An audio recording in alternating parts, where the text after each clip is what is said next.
KUAM News Headlines is presented by Calvo's Insurance, serving Guam for 80 years. Matson and the Adahi Itanu program. Cars Plus reminds you to put your phone down while driving. Distractions won't get you there. Heads Up Guam, IP&E, Fueling Excellence. McDonald's of Guam, I'm loving it. And steaks, ribs, seafood, and our famous fresh garden bar, Ruby Tuesday. Good times you can taste.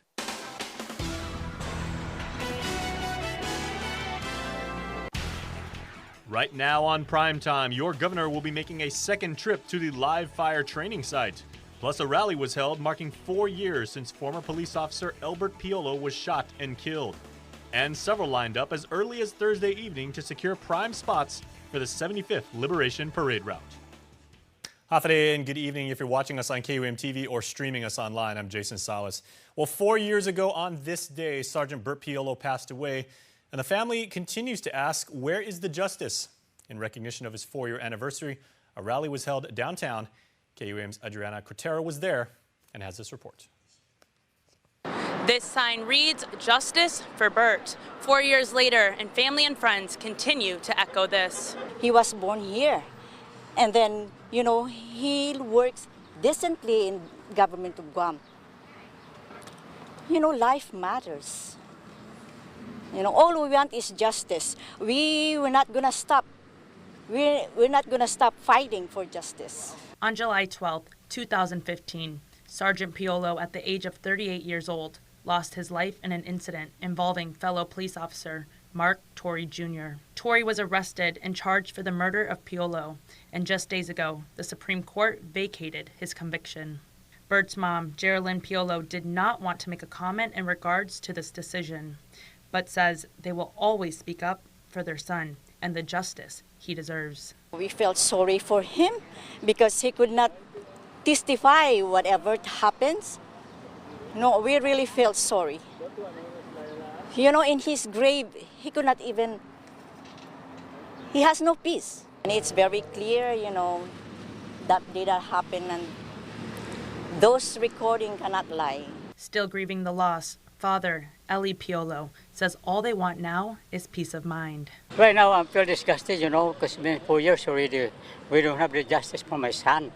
In commemoration of Piolo's 4-year death anniversary, a justice rally was held in Agantya. He may be gone, but he is not forgotten.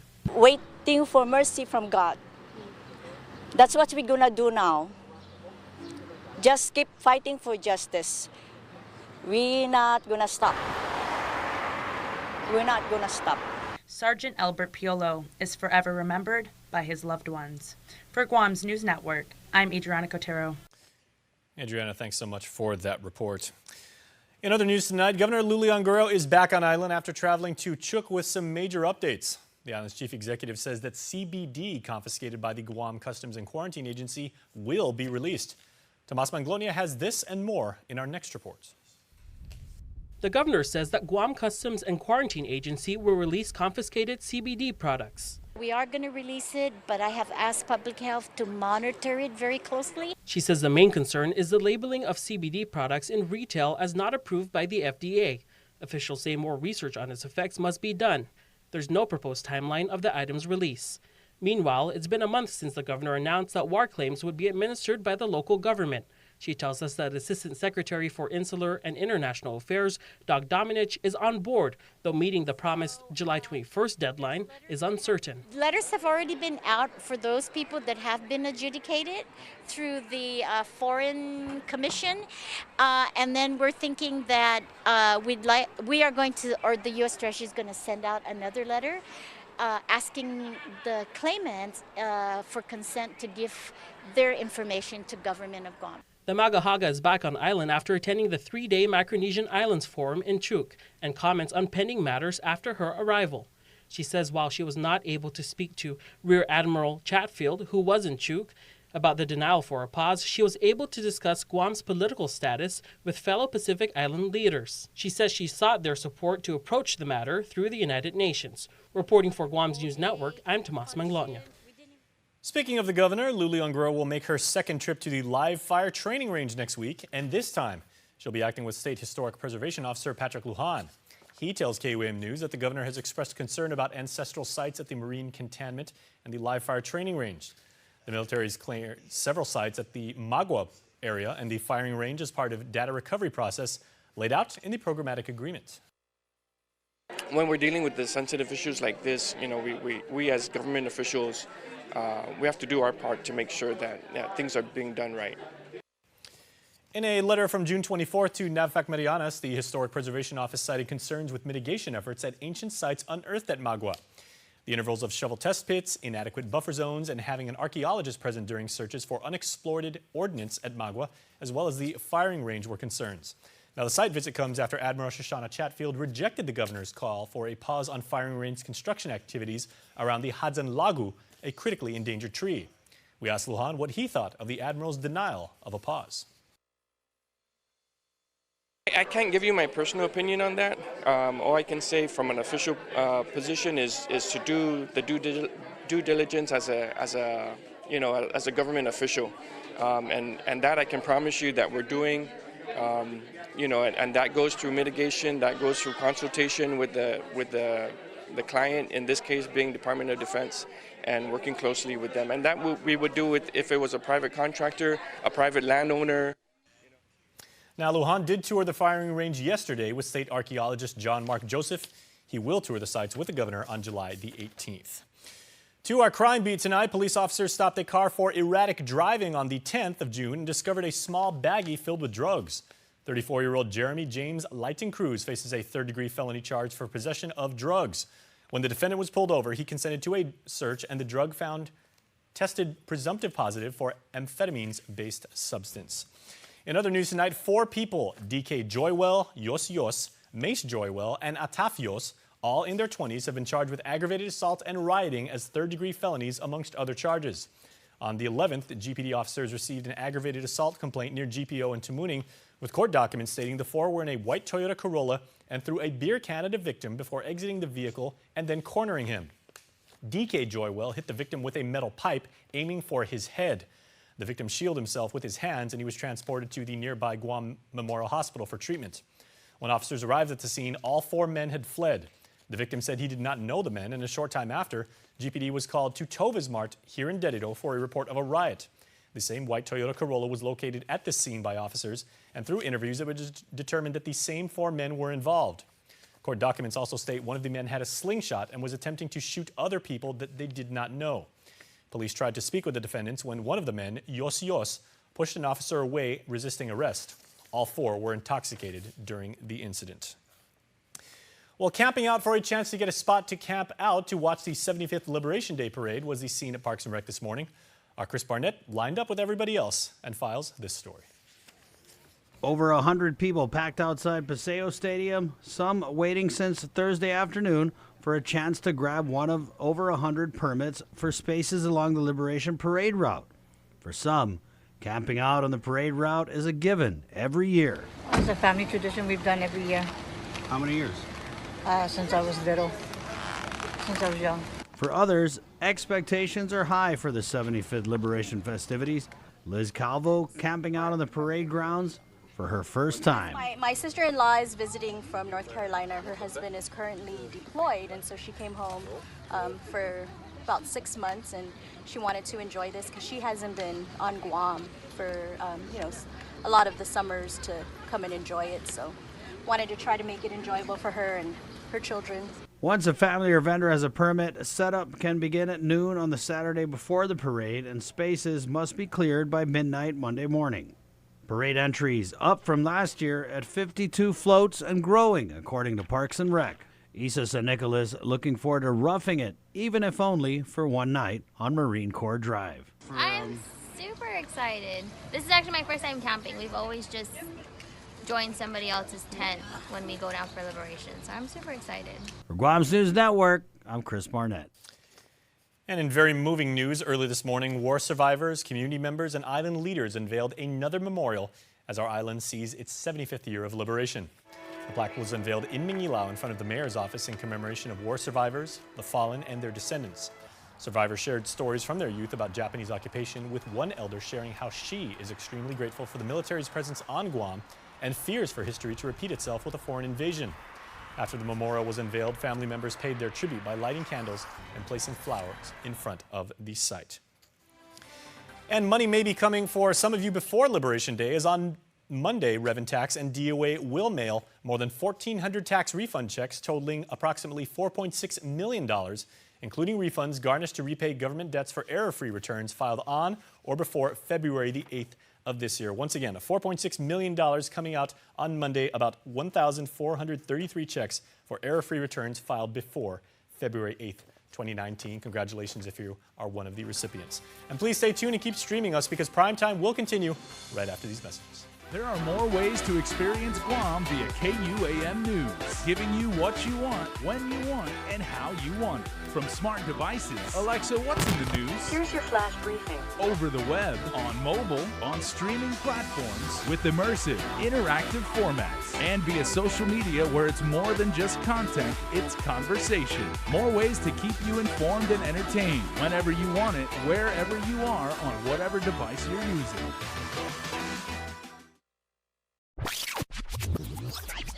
The next generation Galaxy has arrived. See it and believe it. The Infinity O display is the most innovative Galaxy screen yet. Capture the wider world. Take stunning photos with a 123-degree field of vision. Use your phone to charge other wireless charging devices. Don't just stand out, stand apart.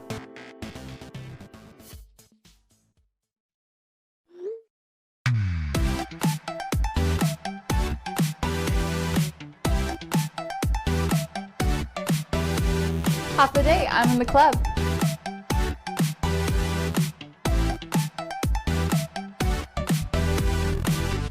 Half a day, welcome to Two Lovers Point. Half a day, I'm in the club.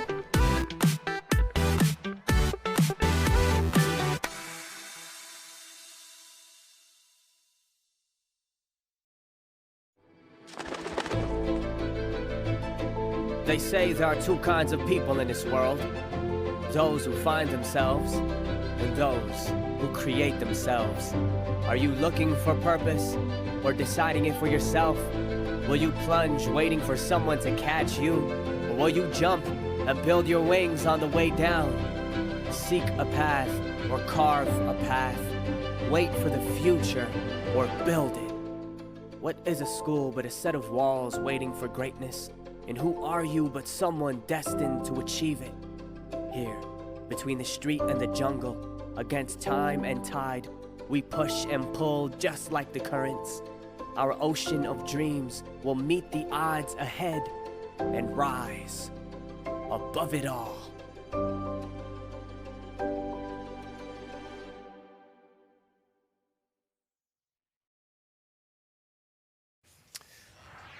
Primetime continues right here on KUAM as your mayors are seeking a $1.2 million increase in their fiscal year 2020 budget. The hearing was held on the $13.8 million spending request day, with about $9 million covering employee salaries and benefits. The Mayor's Council of Guam is also asking for nearly $250,000 for various renovations at the Senior Citizen Center. For the time being, Mayor's Council Executive Director Angel Sablan floated the idea of charging a fee for resident verifications to offset the increase in cost. We may get flack for this, but it's something worthwhile proposing. The MCOG needs to recover its costs for this service, and all funds collected should go to each village. NAF for the maintenance of their computers, copier machines, and replenishment of supplies.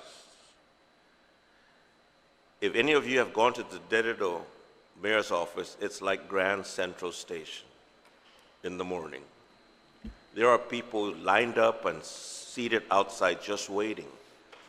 Sablan says many other agencies charge for this type of service, and the mayor should too. He also adds that the verification should only be valid for 30 days. We say 30 days because when the Dededo mayor gives the verification, those residents can move in the next 2 weeks to another village, and they'll still claim that they're still residents of Dededo because nobody changes the verification. When they go in for their SNAP, they go in for their driver's license, they go in for their real ID. And so that's the reason for that. Sablan did not specify how much they'd charge for resident verifications, but he asked if there were any senators who wanted to draft proposed legislation. In other island news hotlines tonight, a hotline has been set up to crack down on environmental crimes. With details, here's Nestor Lecanto.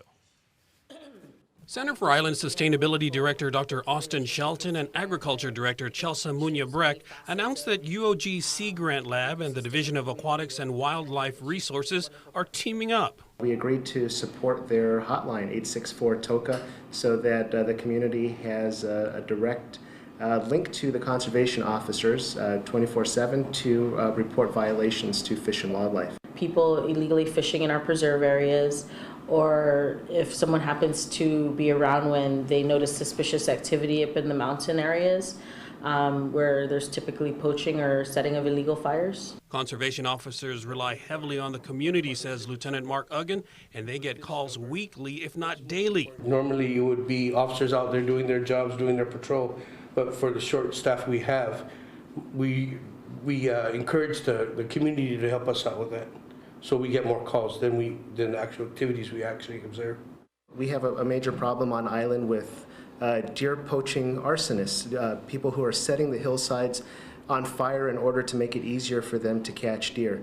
So we believe that by supporting the conservation officers, we can reduce response times. What happens in the ridge affects the reef, and a lot of people don't understand it or just don't want to pay attention to that fact that if you burn the grasslands, the soil becomes loose during the rainy season, and that smothers the reef. No reef, no fish. Violators are subject to fines or jail or both. That number again, 864-8652 or 864-TOCA, which in Chamorro roughly means you're in trouble. For Guam's News Network, I'm Nestor Lecanto. Well, you want to get excited, my friends, because July is officially Realtors Month. Flanked by some of Guam's realtors at a proclamation signing today, Lieutenant Governor Josh Tenorio proclaimed this month as a time to celebrate our realtors. Guam Association of Realtors President Bobby Sachdez says that they also prioritize the customer. When you enlist the service of a realtor, you can put your mind at ease because you know they're going to do the right thing and they're going to do their best. Someone who will protect your rights. The Code of Ethics is a promise. To education now, as students from UCLA, under the guidance of Professor Keith Camacho, are on island for a month-long study abroad program. The aim of the initiative is to study social movements, international politics, and engage in community-based research. Bruins undergraduate student Noelani Taitano is excited to be home. It's been 7 years since I've been here, and everything has changed, but everything is still the same, and I just feel like I'm back home. It doesn't feel like I left at all, and it's good to see my people. It's good to learn more about my people and experience it with everyone else. The students take classes at UOG and work in partnership with local organizations, including the Hadza Foundation. Well, in other education news, the island's future scientists and engineers are hard at work as at GCC's Sustainable Technologies and Environmental Education program, the island's youth showcase their major projects. The month-long initiative's main goal is to understand human impacts with global environmental issues and the climate crisis. Participants underwent lectures and hands-on activities to put the planet's future in their hands. The students even unveiled their solar pergola structure, which uses solar energy to generate electricity for different devices. They even got to work with robotics, drones, and other software. That is super, super cool for geeks like me. Hope you enjoyed it too. Well, for this week's installment of Head of the Class, we featured the valedictorian and salutatorian from a school right down the street from us here in Harmon, St. Paul Christian School.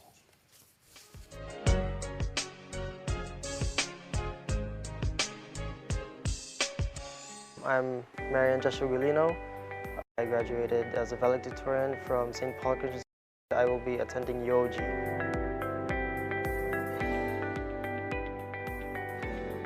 My highlights during my high school years would probably have to be my time in the St. Paul Orchestra, because it was just really fun being with my friends, playing music, being able to be with them after school, during school, and kind of skipping classes because of the practice.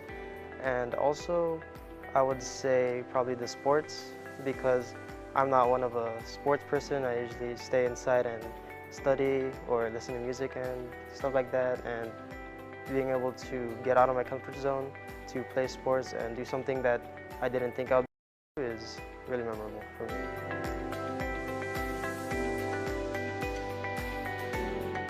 My future plans, I'm going to college in UOG to study civil engineering. But before that, I will be going throughout the summer working with my dad because he is also in construction and I would like to work with him. So if he ever gets part-time jobs, I will be working with him so I can get a little bit more money for me to do what I want.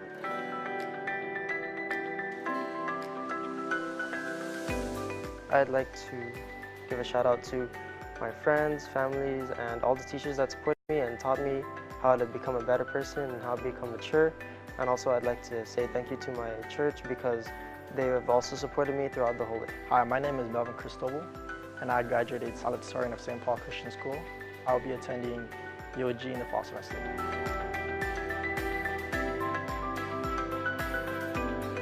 My most memorable highlight would have to be winning the Asian Christian School Conference with my volleyball team. So the ACSC tournament is a tournament that different Christian schools around the world host. And this year we hosted it for my senior year. And we took the W for the school and my island. Also, I would also have to say traveling to Hawaii my sophomore and junior year because we competed for a robotics competition and we are actually one of the only schools on Guam to do that. So it really helped me to learn and bond with different types of people.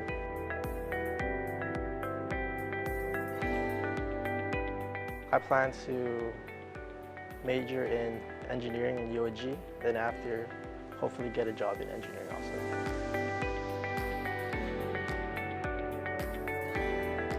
I like to shout out my family, my friends, and school because they helped me prepare for my life, and especially my mom because I wouldn't be able to do any of this without her. Hi, Joshua Galino and Melvin Cristobal. I am Lawrence Camacho, Dean of Enrollment Management and Student Success at the University of Guam. And so on behalf of the university, we would like to congratulate you on your fine achievement.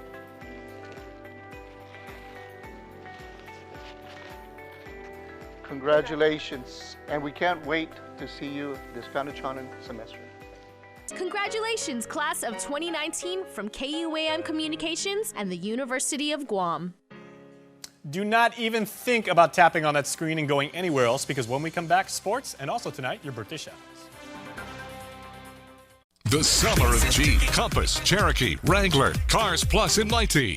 Your new adventure starts now. Buy the 2019 Motor Trend SUV of the year and get a new Jeep Wrangler Sport for $268 per paycheck. Or get a new Jeep Compass Sport, only $167 per paycheck. Let them hear you coming in the new 2019 Jeep Cherokee. Buy for $205 per paycheck. And get financing as low as 1.99% on all Jeep models. Come see why you'll be kicking it at Cars Plus in Mighty. Driven by you. The Holiday Pledge is definitely like an extension of the Holiday spirit, which is all about family. It doesn't matter where you're from or who you are. I wear this uniform. I'm definitely proud of my job and what we do. I not only live it in the uniform, but outside of the uniform as well. It's definitely a way of life. I live the Holiday Pledge every day of my life.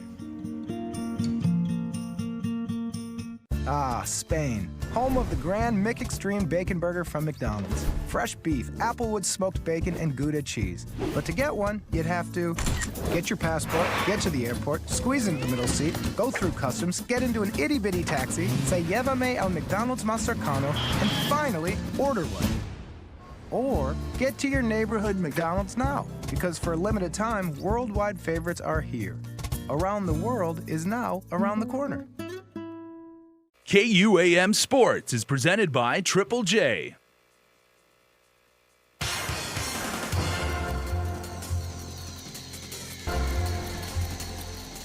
We're here at Dow Rental Mahila for our Athlete of the Week. Today we have North Park University football player Tyler Pangolin. Paul? Tyler, congratulations on behalf of Dio Renton. Who would you like to donate this check to? Thank you. I would like to donate this check to Island Girl Power. You just wrapped up your freshman season over at North Park University. Talk about the transition from high school football to collegiate football. I think basically the whole transition, a lot of stuff that happened was things with like training and everything like that. Because when I went in, I didn't know what to expect. You know, I had a little bit of like camp experience and like the different talents, but it was just a whole bunch because they had spring training. They knew like all of the stuff that they did over there. So when I went in, it was kind of like a shock. I had to like learn all of the technique, and then with college football, everything's so fast. There's a lot of stuff, like everything's happening on the side. There's coaches for every single position. And then another thing too was like the conditioning, especially with the weather and everything there. Like I think the most difficult part was just basically like trying to just catch up onto what they were doing. How important is strength and conditioning in order to prepare yourself for that next level? So for strength and conditioning, I mean, it's always best to always do that to catch up on it, and always to like improve. There's always like room for improvement. But with like people who want to go like above the college level, I really feel that like strength conditioning will really help in that and something like that.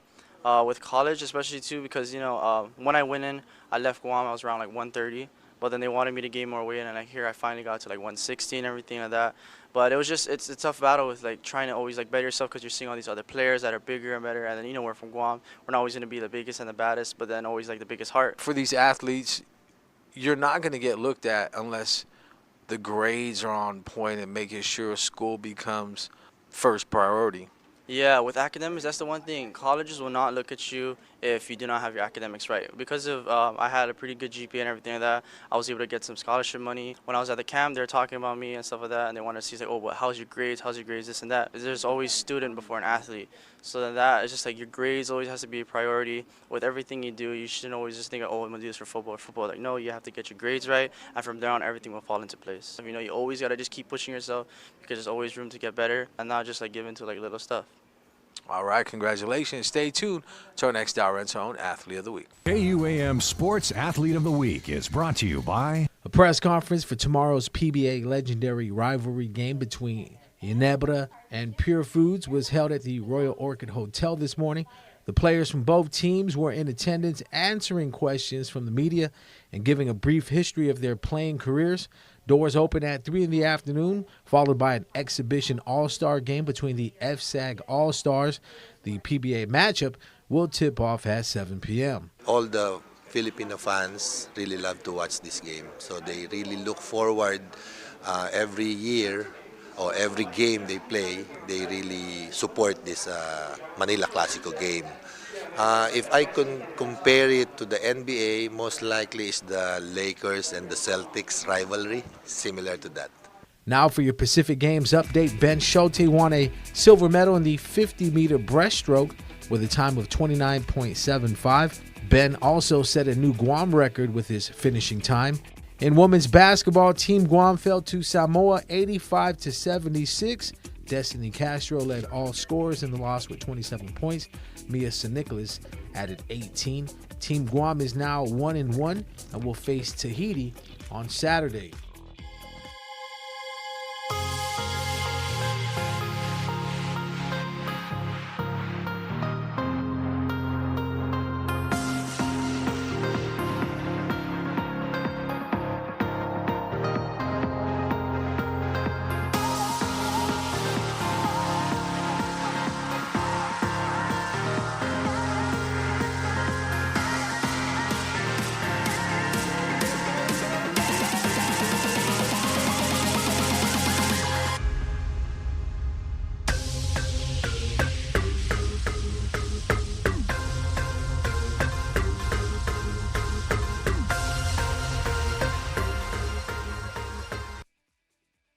Check out Triple J's spectacular deals going on now during the hot summer savings event. 0 down and no payments for 90 days. Get into a Mazda CX-5 at its lowest price of $19,995 or $152 per paycheck. The big boy truck, the Ford F-150, starting at $282 per paycheck, or the Honda Civic starting at only $176 per paycheck. Triple J says yes. Purchase your next vehicle online at triplejguam.com today. Triple J, customers first.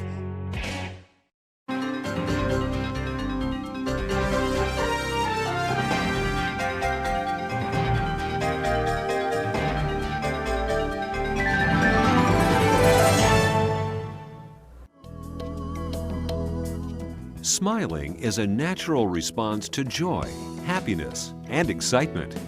Your smile reveals a lot about who you are. A healthy, beautiful smile can brighten your appearance and be an invitation to conversation and friendship. It is often one of the first things people notice about you. Now, Thanks to the advancements in dentistry, you can have the smile you have always wanted, giving you an improved smile that looks and feels great. My silver fillings that I have, they're getting older in my mouth and I need to replace them. So I've started to do that and I've replaced them with the white fillings and I've had really great success with that. It looks good, they feel natural, and it kind of goes hand in hand with the bleaching. I want a white look all around my mouth.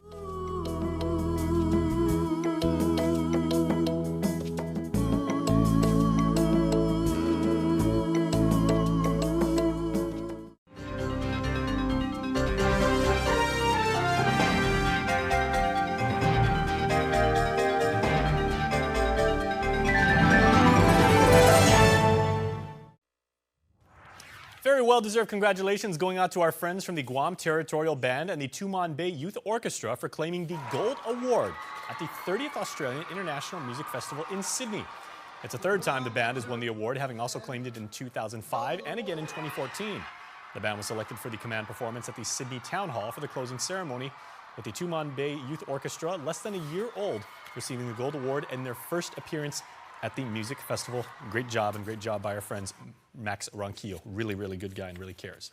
All right, we have birthday shout-outs for you tonight. Here are tonight's recipients. Everybody will have a birthday on Friday at some point, and that is totally awesome. And here are tonight's Friday birthday shout-outs. Janine Cordero, happy birthday Mom from Kirita Jean and Micah J. Happy birthday to Lori Ann B. Castro, wishing you a happy birthday today and many more to come. Love, your family. Also, happy birthday wishes going out to Valerie Breton Meno, and a happy birthday to our very own Len Ramirez, coming from your KUM family. Len, we wish you the very best. Okay, if you would like to be part of the Cold Stone Creamery Birthday Club, membership is absolutely free, so all you got to do is go to KUM.com, hit the link at the top of the page, and register. And because, of course, it is Friday, that means one person who had a birthday this week is going to win an absolutely delicious, delectable Cold Stone Creamery birthday cake. And this week's winner is, who had a birthday on the 10th, Ricky Mendiola. Ricky, don't lose that number. You don't want to call nobody else, because we will be contacting you and let you know how you can redeem your cake. And if you got that musical reference, you're probably not a young person, but happy birthday anyway. Ricky, you and your family, congratulations. All right, please stay tuned. Extra's up next. Closed captioning is brought to you by IT&E. Explore your world.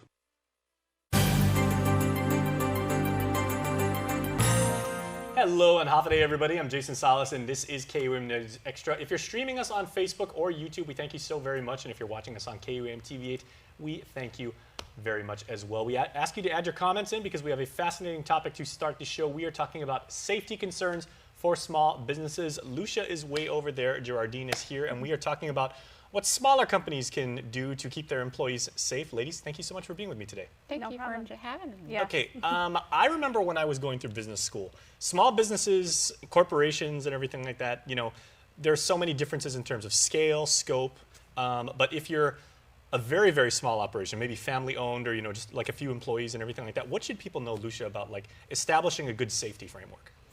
A good safety framework doesn't just start on the job, it actually starts in the home. That's first and foremost, because it's a safety culture that starts there, Very and true. you just bring it forth. Being in construction, safety is paramount. You don't do anything, because we want everybody to go home with their own eyes and their own ears and their own fingers and toes.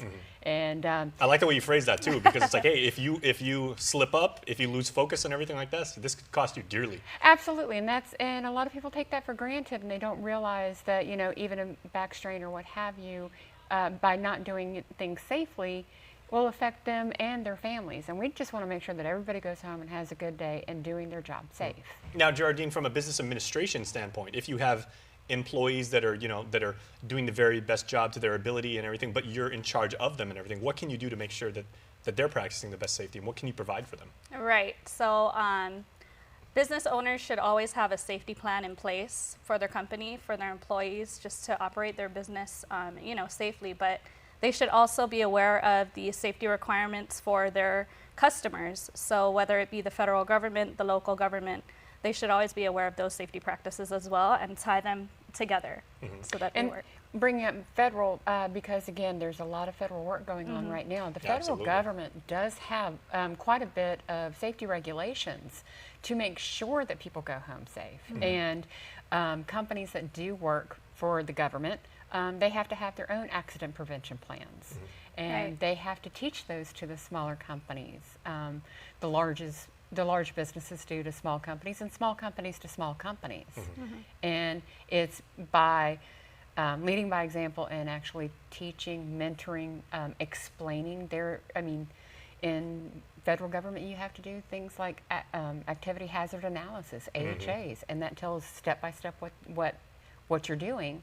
Then it says what the problems are and what possible problems there could be, and solutions to mitigate that to where everybody is aware from the very beginning how to do things safely. And of course, you were just saying the construction industry, that is the very obvious candidate, and you've got jobs where you're dealing like in plants. They may be contractors at like one of the utility companies, or architectural firms, people that go like on job sites and do stuff where it could be dangerous. But Geraldine, what about like other industries, maybe like even retail operations and everything like that? Because safety is paramount for them as well. Oh yes, for sure. So every business should always have a safety plan.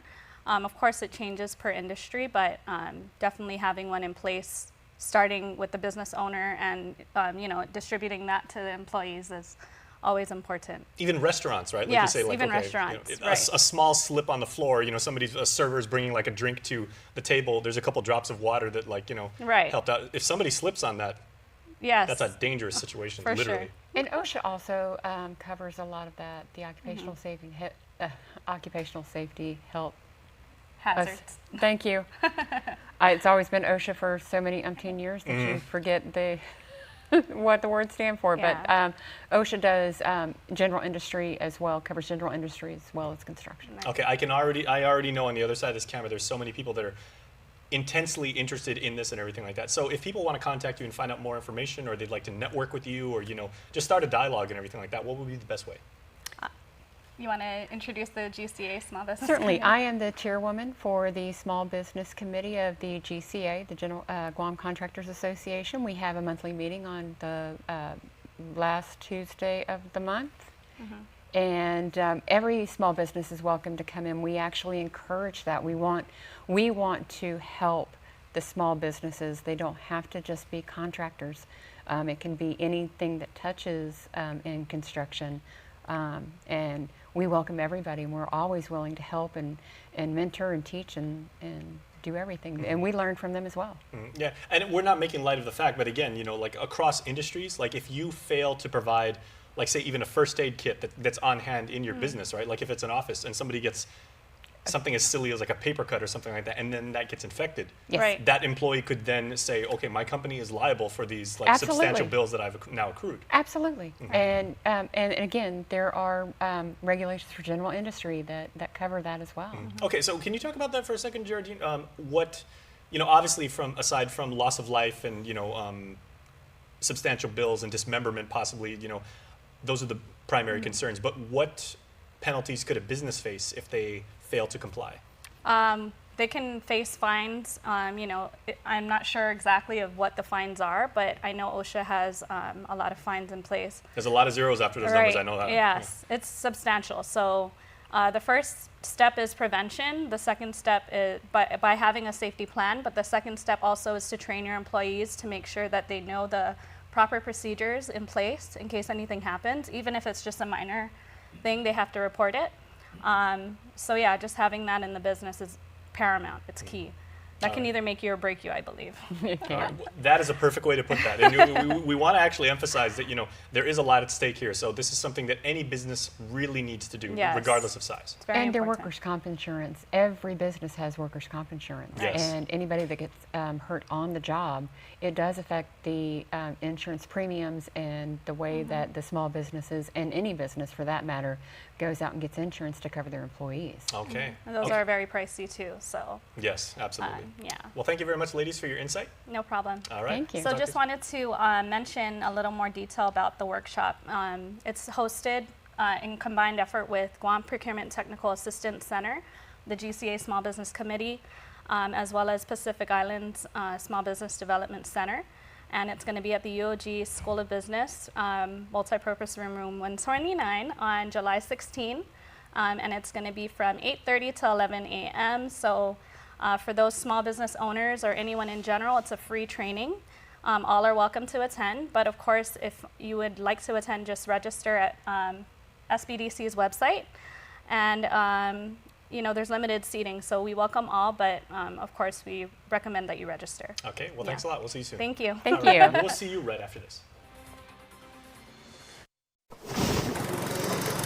MTO, professional janitorial services with a warm hospitality touch. MTO gives that gift year-round. Pressure wash roofs, pressure wash driveways, lawn service, home cleaning, carpet restoration, office cleaning, commercial window cleaning, floor care. When cleaning is in order, MTO has you covered. Call 647-6861 to inquire on how you can receive the maintenance you deserve. MTO, celebrating 30 years with you, Guam. The next generation Galaxy has arrived. See it and believe it. The Infinity O displays the most innovative Galaxy screen yet. Capture the wider world. Take stunning photos with a 123-degree field of vision. Use your phone to charge other wireless charging devices. Don't just stand out, stand apart.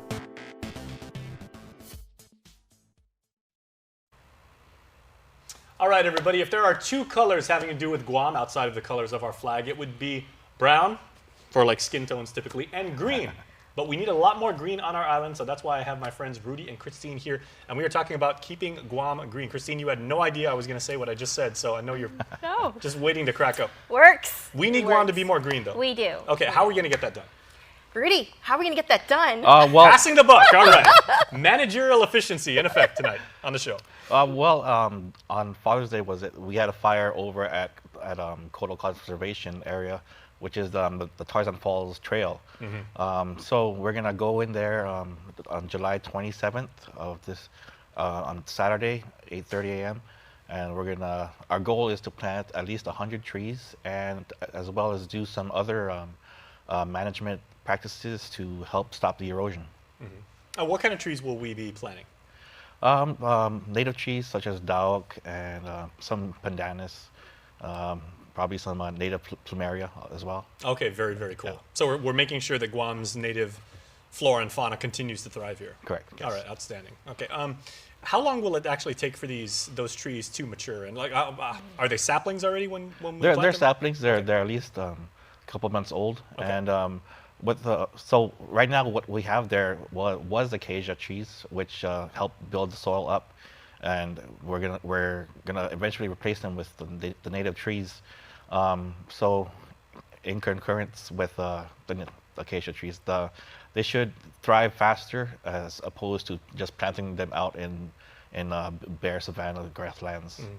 Okay, now Christine, remember when we did our live stream? Yes. This is what, maybe 2.5 months ago? Correct. And we were at the same area where Rudy was just talking about, like on Cross Island Road, before you get to like the big wind turbine that everybody loves.